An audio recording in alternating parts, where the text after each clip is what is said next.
Akırkı жылдары өлкө жетекчилиги тарабынан дилеган берген спорт өнүктүрүүгө өзгөчө көңүл бурулууда. Ар бир региондо спорттук инфраструктуралар жаңыланып, ыңгайлуу шарттар түзүлүүдө.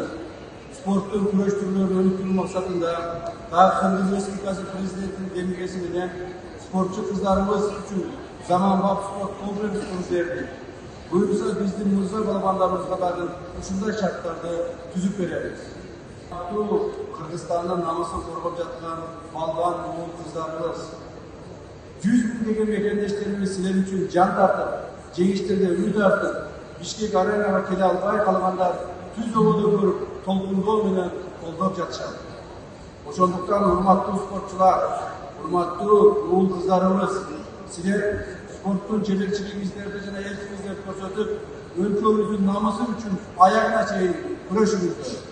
Учурдан пайдаланып, дени сак, мекенчил, адеттүү кыздарды тарбиялап, дүйнөлүк аренага чыгарып жатканыңыздар үчүн құрама команданын, спортчулардын машыктыруучуларына терең ыраазычылык билдирем. Сиздердин кесипкөйлүгүңүздөр жана каламсыздыгыңыздардын артынан ушундай жакшы ийгиликтер жаралууда.